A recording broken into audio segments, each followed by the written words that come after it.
오늘 문파와 적폐 1부입니다. 이정열 변호사, 김태현 변호사 나오셨습니다. 어서 오십시오. 안녕하세요. 김태현 변호사는 지난주에 잠깐 뭐 지방 일이 있어서 갔을 때 변한봉 변호사 나왔을 때 그 뭐 삐져서 문자 보내고 막 그랬잖아요. 안 삐져. 저는 뭐 그런 삐진 거 걸로 삐질 아니에요? 사람이 아니고 그냥 저는 뭐 내성이 강하기 때문에 웬만한 거에 끄떡도 안 합니다. 그런데 이번 주부터는 품격과 지식 있는 사람이 되려고 제가. 네. 농담 안 하지 않고 아주 혹시 못 들으신 분들을 위해서 목소리도 낮추고 지난주에 품격 있고 지식 있는 분이라고 변한봉 변호사를 소개를 해드렸더니 지방에 출장 가 있던 김태현 변호사가 문자를 보내서 샵 1035로 긴 문자 100원, 짧은 문자 50원이 부과되는 샵 1035로 문자 보내서 저는 심지어 문자 공짜인데 원래 휴대전화에서 100원을 써가면서 제가 아니요 변한봉 변호사만 품격 있고 지식 있다는 건 아니었습니까? 너무 상심하지 마세요. 상심하지 않고 그냥 품격과 지식 있는 토크를 품격과 지식 있는 토크 제가 하루 하면은 그 다음날 아마 그러지 말라고 김태현 변호사님이 그런 분이라는 걸 전 보증합니다. 아유 감사합니다.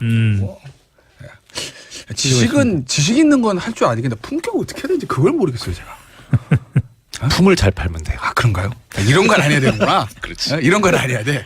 그러니까 아재 개그를 하지 마시라고. 이런 거 무슨 좀 오늘 수능인데 두 분은 뭐 수능 세대는 아니지만 예. 그 한 번에 대학 가셨어요? 두 분 다? 저요? 아 저 한 번 떨어졌어요. 한 번 떨어졌어요? 네.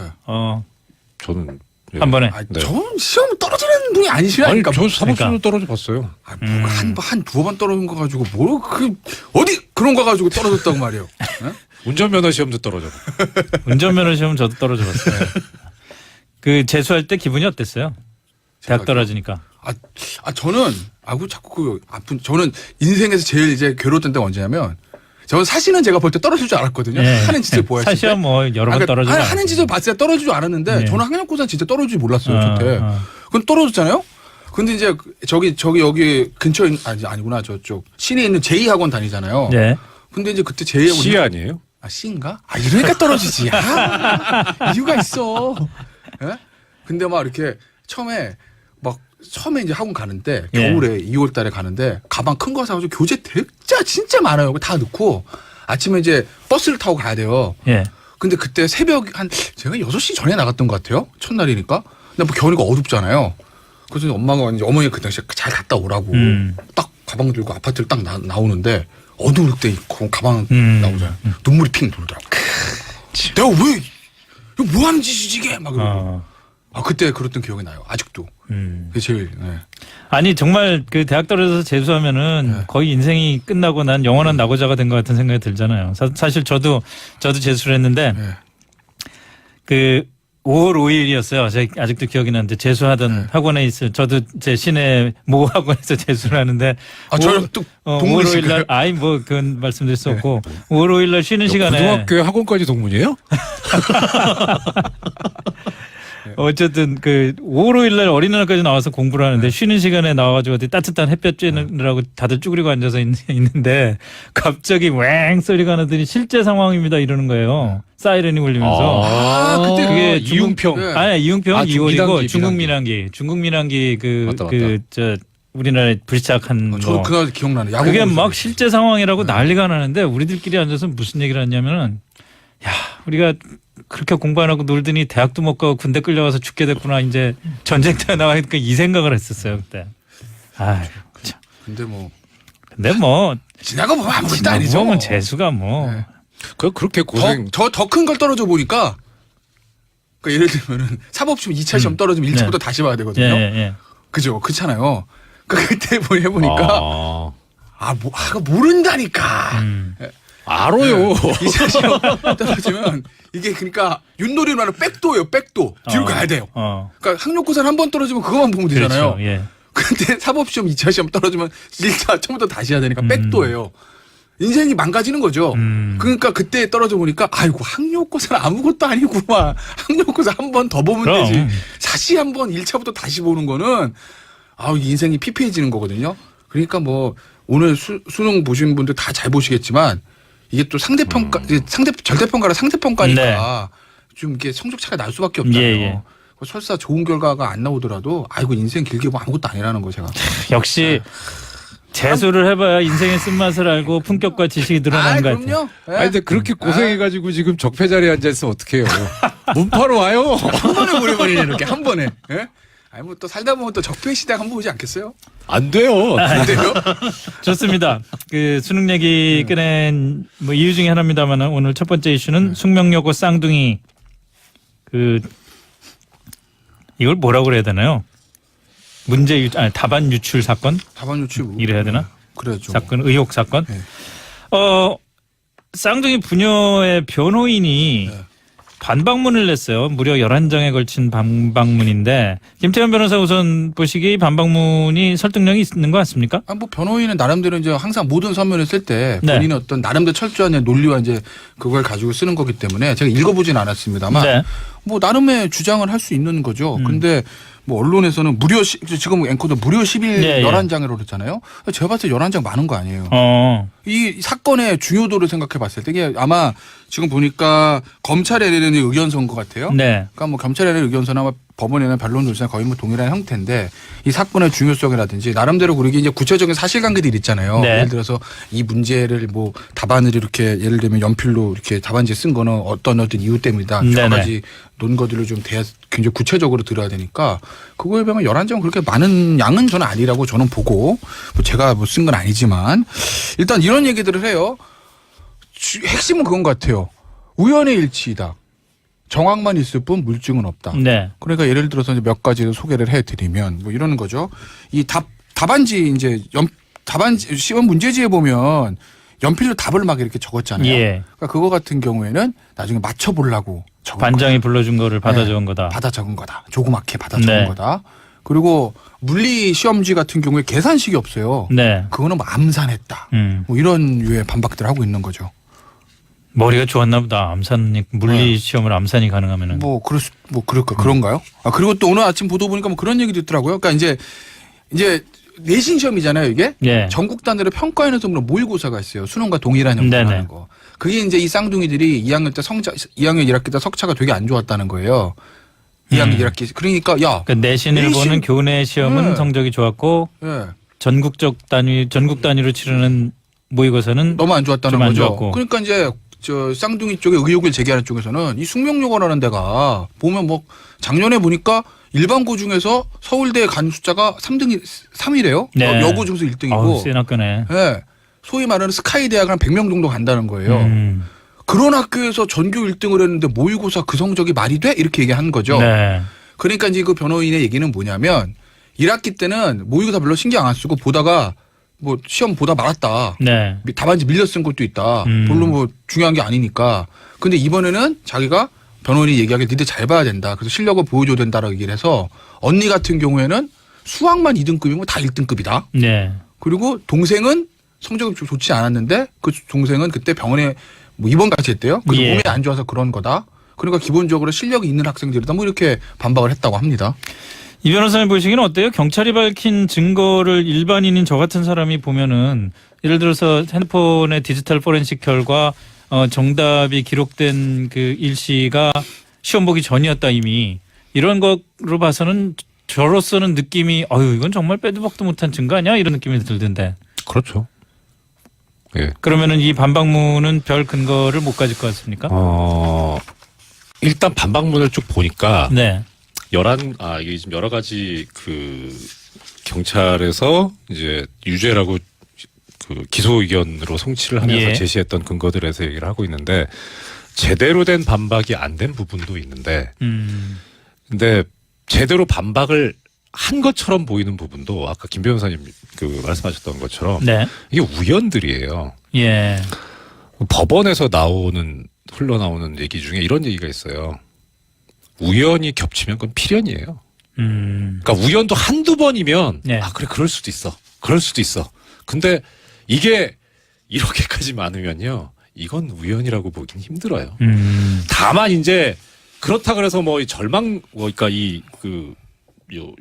부녀 입장에서 보면 그렇게 절망적이라고 하긴 좀 그런데 승부에 추는 기운 것 같은데 이 정도 나왔으면. 근데 그 명백한 증거를 기반으로 해서 판결을 내려야 되는데 우연 곱하기 우연은 필연이다라고 생각하면은 좀 그러니까 그 명백한 증거라는 게 100% 이거밖에 없다라고 하는 거는 세상에 없어요. 그러니까 판례에서도 얘기하지만 합리적 의심이 들지 않을 정도의 증명. 네. 그러니까 그건 뭐냐면 우연일 수도 있는데 이게 우연도 어느 정도여야지 이게 그런 거죠. 그러니까 예. 그래서 사실 근데 이게 지금 뭐 예를 들어서 그 뭐지 저 시험지에 답안을 미리 이제 적었다 하는 부분도 나오잖아요. 그래서 그거를 해명하기를 이제 시험 끝나고 나서 반장이 정답을 불러주니까 채점하려고 받아 적은 거다 이렇게 네. 해명을 했단 말이에요. 네. 그럼 이제 이런 것들이 사실 되려면 이것도 그럴 수 있어요. 사실 이거 완전히 거짓말이다라고 지금 상황에서는 얘기할 수는 없지만 예. 그럴 수도 있는데 이게 정확하게 이 주장의 설득력을 갖고 뒷받침되려면 과거에도 그랬었다 하는 그러니까 이 지금 문제된 뭐 2학년 1학기 1학년 2학기 1학년 1학기 때 계속 그랬다. 네. 모든 과목 다 그랬다. 자기가 갖고 있는 시험지 다 내고 그리고 그게 사후에 조작되지 않았던 그러니까 과거에 아예 시험 당시에 작성된 그 예. 부분이라는 건 반증을 제시를 해야죠. 그래야 그 정도 설득력이 있어요. 음. 그러니까 사실 그렇게 뚫기가 쉽진 않을 거예요. 이러는 거죠. 그러니까 직접 증거라고 말하면 예를 들어서 금고에서 CCTV 딱 찰칵 찍힌 거 이런 거 뭐 이런 건데 그게 증거가 있으면 찰칵을 그렇게 지켜요. 예를 들면 CCTV는 찰칵 소리 아 그런가요? 네. 잘 모르겠는데. 아니면 또 뭐 이메일 기록 내역 쌍둥아 아빠의 사랑이다 불량 뭐 이런 게 있다 이메일에 그러면은 판결문에 짧아지죠. 네. 증거의 요지 그거 딱 놓고 그럼 판결문을 길게 쓸 이유가 없습니다. 네네. 짧아지는 거예요. 근데 이제 이런 경우도 이제 정황 증거를 하는데 이런 경우는 판결이 이렇게 구성될 거예요. 인정된다. 다음과 같은 점으로 봤을 때 뭐 문제 유출한 것으로 인정된다. 예. 1, 2, 3, 4 하고 쭉 쓰는 거죠. 뭐 10원 뭐 이렇게 깨알같이 답안지를 쓴 점, 뭐 영어 핸드폰에서 뭐 영어 주관식 답안지가 똑같은 문장에 발견된 이런 식으로 쭉쭉쭉쭉 쓰거든요. 네. 그렇게 해서 이러이러한 사실로 봤을 때 이 쌍둥이 아버지가 딸들을 위해서 시험 문제를 갖다 준 걸로 보인다. 이렇게 쓸 수 있다고요. 그러니까 그런 예, 예. 류의 형사 판결문은 상당히 많아요. 그러니까 예를 들면 조금 좀 많이 나간 얘기는 하지만 우리가 이제 국정농단 사건 때 박근혜 전 대통령하고 최순실 씨 공모 관계도 두 사람이 야, 순실아 너 말 타라? 뭐 이렇게 한 증거 없잖아요. 네, 명백한 증거는. 그러니까 그게 그런 증거는 없겠죠. 그러니까 예를 들면 최순실 씨가 왜 말을 타요? 아니 그러니까 예? 그러니까 그거는 그런 뭐 녹취록이나 그런 건 없어도 여러 가지 정황증을 1, 2, 3, 4 쭉 써가지고 두 사람이 공범관계를 인정한 거 아니겠어요? 예, 예. 그러니까 그런 류의 형사 판결문이 상당히 많다라는 거죠. 그게 이제 알겠습니다. 간접 사실에 예. 의해서 직접 사실 요건 사실을 무슨 말씀인지 인정하는 거죠. 알겠네요. 근데 아버지는 이 문제 유출 답안 유출이 그 혐의가 드러난다면은 아버지는 당연히 그 유출한 그 피의자로 그 인정이 되겠지만 딸들은 지금 어떻게 처리가 될 가능성이 있나요? 이건 사실 애매해요. 그러니까 그 부분은 조금 전에 이제 뭐 다른 이야기 하시면서 공모관계 이야기 하셨는데 이게 과연 딸들이 공범까지로 갈 수 있을 것이냐. 예. 그거는 실제로 아버지가 어느 정도까지 역할을 했고 딸들이 어떻게 역할을 했냐. 그 역할 분담, 그러니까 주는 걸 그대로 받아서 쓰기만 한 거다. 네. 라고 하면은 사실 이것 가지고 업무방해를 중하게 범했다라고 하기는 좀 그래요. 네. 그러니까 그야말로 정말 이제 야 이거 내가 어떻게 뭐 예를 들어서 내가 야근하고 이건 진짜 확정되지 않은 사실입니다. 내가 야근을 하는데 어떻게 시험 문제를 갖고 나서 어떻게 줄 테니까 네가 그걸 받아서 이건 어디다 처리하고 이렇게 해서 나는 그럼 이거 어디다 보관하고 네. 형은 이렇게 하고 어느 정도 좀 역할 분담이 있어야 되거든요. 음. 근데 그 부분은 이제 앞으로 수사에서 규명을 해내야 되는 부분. 그러긴 힘들지 않을까요? 아버지가 그냥 답만 주고 그건 그랬을 가능성이 더 높은 거 아닌가요? 그게 가능성이 높긴 하겠지만 예. 모르죠. 사실 이렇게까지 부인하고 나오는 거 보면 오히려 더 이상해요. 그래요? 예. 저는 아버지의 유죄가 인정되면 네. 딸동 공범관계는 좀 무리 없이 인정되고 저는 그렇게 봐요. 왜냐하면 예를 들면 이거 숫자 있잖아요. 예. 이게 아버지가 다 불러줘. 딸들아 들어라. 1, 2, 3, 4, 5, 6, 7. 예, 예. 막 1, 2, 3, 4, 5, 7 받아 외웠다는 거 아니겠습니까? 예. 무슨 간첩 난수표도 아니고. 예. 그걸 아버지가 이렇게 답을 불러줘가지고 그걸 외워가지고 애들이 시험지에 썼다고 하면 그건 뭐 다 공모관계가 있다고 볼 수밖에 없는 건데 이게 만약에 기소가 되면 법원에서 네. 유죄를 안 쓸 수는 없을 거예요. 그렇잖아요. 기소가 된 이상. 뭐 형량에 있어서는 뭐 집행유예만 해주면 되는데 아이들이니까. 집행유예까지 나오진 않을 뭐 거예요. 벌금이라도 해줘도 예, 되고. 그러니까 제가 아까 말씀드렸던 그러니까 중하게 네. 인정되기는 그렇다는 말씀이 근데 그 취지예요. 문제는 기소를 과연 검찰이 할 것이냐 그 부분이거든요. 예, 예. 그러니까 기소유예를 해줄 거냐 아니면 그냥 기소를 해버릴 거냐. 이게 제가 담당 검사라면 다른 것보다 저는 그게 굉장히 골치아표가 같다라는 거죠. 왜냐하면 이제까지 전례로 봤을 때 입시 부정이나 이런 거로 가지고 아이들이 처벌받는 적은 없어요. 거의 유일무이한 입시 부정의 처벌 문제가 이제 정유라 씨 빼놓고는 거의 없어요. 예. 근데 얼마 전에 있어도 광주에서 그 저 의사 학부모가 시험지나 완전히 학교 시험지 빼가지고 자식 갖다 주는 사건 한 번 있었잖아요. 네. 똑같습니다. 네.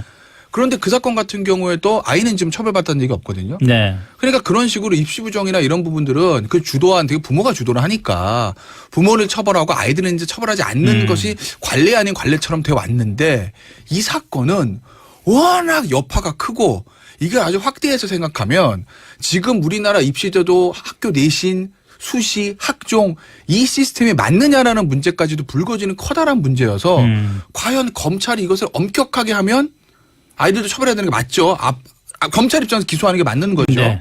근데 과연 그렇게 할지 아니면 예전처럼 그냥 애들이니까 학교에서 뭐 지금 퇴학까지 당했다는데 애들은 놔둡시다. 아버지만 처벌하죠. 이렇게 할지 그건 잘 모르겠어요. 근데 하나 변수가 있죠. 다른 입시 부정 사건들은 다 부모가 자백합니다. 제가 그랬어요. 저 자식 때문에 그랬으니까 잘못했습니다. 용서해 주세요. 그러니까 검찰 입장에서도 아이들을 선취해줄 여지가 생기는 거죠. 근데 이 사건은 아버지가 부인합니다. 네. 그렇기 때문에 딸들도 부인해요. 그럼 기소유예를 하기 위해서는 첫 번째 그 불기소 요건 쓸 때 범행을 자백하고 반성하고 있다. 이 문장을 써야 되는데 그걸 못 쓰는 상황이라는 거죠. 이게 저는 검사가 결정하는데 상당한 좀 아마 판단의 근거가 되지 않을까 싶어요. 저도 동감해요. 이 사건에서 이 학생들이 처벌받을 것인가 아닌가의 핵심은 오히려 자기들이 쥐고 있어요. 자기들이 어떻게 하느냐에 따라 달려있다. 특히나 아버지한테 달려있겠네요. 아니 학생들이 선행자백을 해버릴 수도 있죠. 아버지는 저렇게 얘기하지만 사실 이렇게 있습니다. 그러니까 이 검사 마음속에는 정말 마음속 말은 니들 왜 그러냐 쉽게 가자 이런 말 하고 싶을 수도 있어요. 예. 검찰 입장에서 그 사실가 애들 기소하는 것도 사실 참 그렇거든요. 그렇겠죠. 예. 근데 아이들이 만약에 자백 안 하고 버티면 부인하는 사람은 어떻게 기소유예를 해요? 그러니까 어쨌든 그럼 아이들이 자백을 할 경우에는 검사 입장에서 기소를 할 가능성이 크게 줄어든다는 말씀이시네요. 그렇죠. 아버지는 지금 업무방해하고 또 뭐가 있는 거죠?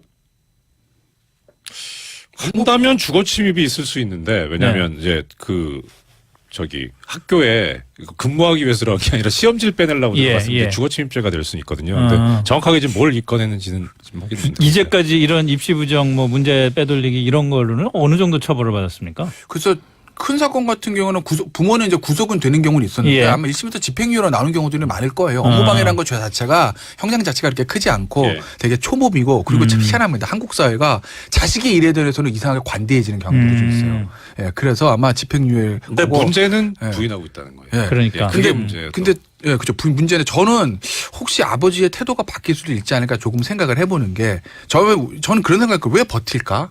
두 가지잖아요. 하나는 진짜 아니니까 부인하는 거고 뭐 당연한 가능성이 있는 거고 두 번째는 만약에 맞다고 하면 가정이에요. 맞는데 왜 자백을 안 할까라는 저는 이렇게 봤거든요. 아이들을 나름대로 보호하기 위해서. 아이들을 입장에서 보면 학교에서는 숙명여고에서는 퇴학 안 한다고 며칠 전까지만 해도 대법원 확정 판결 나올 때까지 처리 안 할 것 같았고 그럼 아버지가 부인하고 계속 버티고 재판에 끌면 그동안 아이들 학교를 다니면서 수시 지원이 내년쯤 다 끝납니다. 1년만 버티면 되거든요. 지금 자백하는 순간 아이들은 학교 그만두고 퇴학당해야 돼요. 그래서 아마 저는 자백을 안 하고 버티는 거다. 저는 그렇게 봤어요. 근데 퇴학은 퇴학대로 그렇죠. 지금 되는 거고. 그 이후에 그렇게 해서 아버지가 구속된 다음에 숙명여고서 퇴학 처리를 했습니다. 그러면 만약에 이게 시험지 빼돌린 게 맞으면 더 이상 아버지는 버틸 이유가 없는 거죠. 이미 아이들이 다 퇴학 당한 다음이니까. 그럼 이제 혹시 생각이 바뀔 가능성도 있지 않을까? 저는 조심스럽게 그렇게 한번 생각을 해봐요. 아니 근데 그 자백이라는 게 일단 법정에 가서 그때 봐가지고 자백하면 되는 거 아니에요? 뭐 그렇기는 한데 근데 그 전에 이제 검사 기소 단계가 있으니까 그러니까 또 달라질 수 있는 거죠. 알겠습니다. 박혜연님 처벌받아야 해요. 나쁜 짓을 하고도 범행을 부정하잖아요. 우리가 아직 그 혐의가 확정된 게 아니기 때문에 그 범행을 했다 안 했다 말씀드릴 수 없습니다만 여론은 대단히 부정적인 건 사실입니다. 김미성님 아버지의 어긋난 사랑일까? 내신 경쟁이 치열하다 보니 공정성 문제여서 정시 모집으로 가야 함.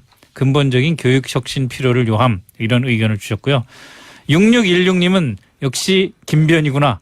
너무 말 잘하고 똑똑하고 모든 면에서 지식도 많고 이런 분이 정치를 해야 하는데 품격과 지식이 뭐 이런 분이 정치를 해야 되는 데에 대한 대답을 해주세요. 그거요? 네. 제 인생의 앞길은 예상할 수 없고 정치는 생물이기 때문에 어디로 흘러갈지 알 수가 없다. 뭐 이런 역시 김변이구나. 근데 번호는 지식. 이게 전화번호 6616님 전화번호 뒷번호는 저하고 다른데 생각은 저하고 같으시네요. 이런 오늘 분위기 좋습니다. 분위기 좋아요. 지난번에 말실수한 거 이렇게 만회하느라고 정말 고생이 많네. 다음 이슈로 가죠. 손혜원 의원하고 김성태 의원이 뭐 각자 다른 이유입니다만은 좀 순환이에요. 손혜원 의원 같은 경우에 선동열 감독이 야구 국가대표팀 감독직 사퇴를 선언을 하면서 이런저런 그 입장을 밝힌 게 손혜원 의원에게 굉장한 비난으로 지금 쏟아지고 있는 상황이거든요. 우선 어떤 얘기가 있었는지 지난번 국정감사 때 선동열 감독과 손혜원 의원 간의 질의응답 한번 들어보시겠습니다. 저는 성 감독께서 지금부터 하실 이 결정이 두 가지밖에 없다고 생각합니다. 사과를 하시던지 사퇴를 하시던지. 지금 이렇게 끝까지 버티고 우기시면 계속 2020년까지 가기 힘듭니다.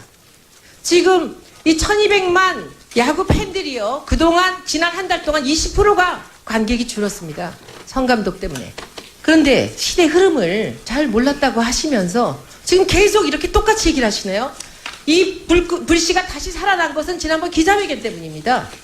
기자회견에서 다 똑같이 소신대로 했다. 이 사람들이 실력이 있었다. 그걸 나만 봤다. 그렇게 생각하십니까? 저는 소신 있게 뽑았습니다. 그렇습니다. 소신 있게 뽑고요. 그래서 우승했다는 얘기를 하지 마십시오. 그 우승이 뭐 그렇게 어려운 거라고 다들 생각하지 않습니다. 그렇죠? 저는 웬만하면 소리 지르지 않겠습니다. 그리고 저는 진짜 정말 진심으로 후배들을 위한 어떤 마음이 있었다라고 하신다면 그 사과를 하시든지 아니면 사퇴를 하시든지 두 길만 남았다라는 것만 말씀을 드립니다. 네, 손혜원 더불어민주당 의원이 선동열 야구대표팀 감독을 추궁하는 그런 지난 국감 10월 국감 질의응답 내용을 들으셨는데요.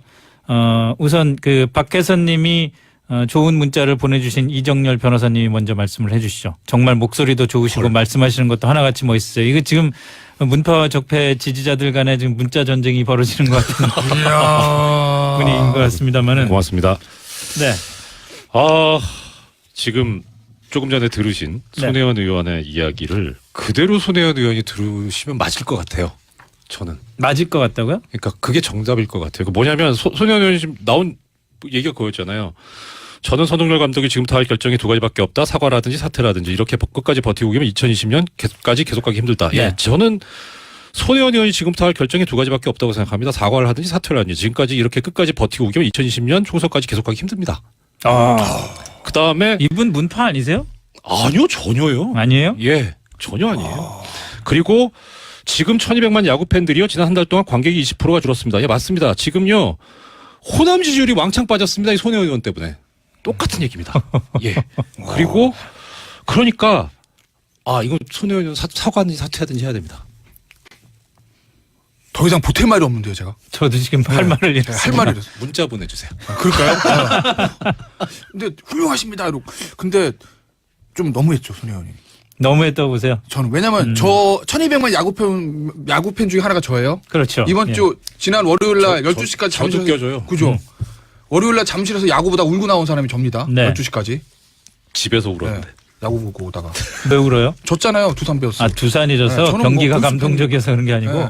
경기도 감동적이었죠. 뭐 지면 다 끝이에요. 네. 울면서 집에 갔어요. 근데 어쨌든 저도 선동열 감독이 아시안 게임에 오지환 선수 선발한 거 좀 문제가 있다고 봐요. 사실은 국감 네. 이전까지는 선동열 그렇죠. 감독에 대해서 1200만 야구 팬들의 많은 분들이 네. 비난을 이어갔잖아요. 있어요. 근데 오히려 국감에서 그렇죠. 야단 맞고 나가지고 그렇죠. 더 뒤집어졌죠. 바로 그 부분이거든요. 예. 그러니까 분명히 문제는 있다고 봐요. 저도 야구 팬으로서 예, 예. 그렇게 봅니다. 문제가 있는데 보고 다만 저는 선동열 감독 개인의 문제보다 말할 수 없는 선동열 감독과 곡절이 있었을 거라 저는 봐요. 아. 대충 어떤 곡절인지 짐작은 갑니다. 혼자 결정할 수 없는. 그렇죠. 뭐 야구계랑 갖다 다 선후배로 엮여 있고 뭐 구단 간 이해관계 있고 참 그렇지 않습니까? 네. 그래서 좀은 거기서 송동열 감독 혼자 어떻게 버티겠어요. 음. 뭐 야구의 뒷얘기도 좀 읽는데 어쨌든 뭐 이해는 가는 측면이 있어요. 근데 다만 어쨌든 감독이니까 책임은 본인이 지는 거죠. 문제 모든 거에 대해서. 그런데 국정감사 불러다 놓은 거는 뭐 그렇다 칩시다.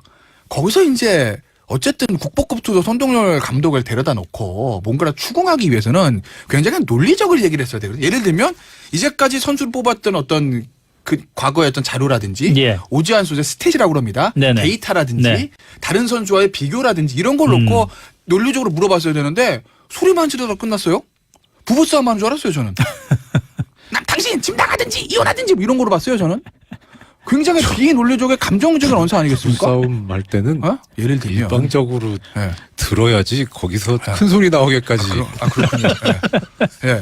그러니까 예를 들면 본인의 감정적인 언사를 지금 예. 틀어놓는 거지 논리적으로 선동열 감독한테 무슨 선수 선발에서 무슨 문제가 있었는지를 지적도 못했을 뿐만 아니라 굉장히 모욕적인 거죠. 이거는 사실은 비단 손혜원 의원뿐만 아니라 모든 국회의원들이 대부분 가지고 있는 문제인데 뭐 그 돈 받아서 뭐 연봉이 아깝다는 둥 뭐 왜 구장 와서 안 보고 집에서 봐야 되냐는 둥 텔레비전을 전임 감독이 뭐가 필요하는 둥 야구 아시안게임 금메달에 대단하지 않은 거라는 둥 굉장히 본인의 한풀이하듯 그런 얘기들을 쏟아내요. 그- 거울 보고 그러니까. 한 얘기라니까요. 이게.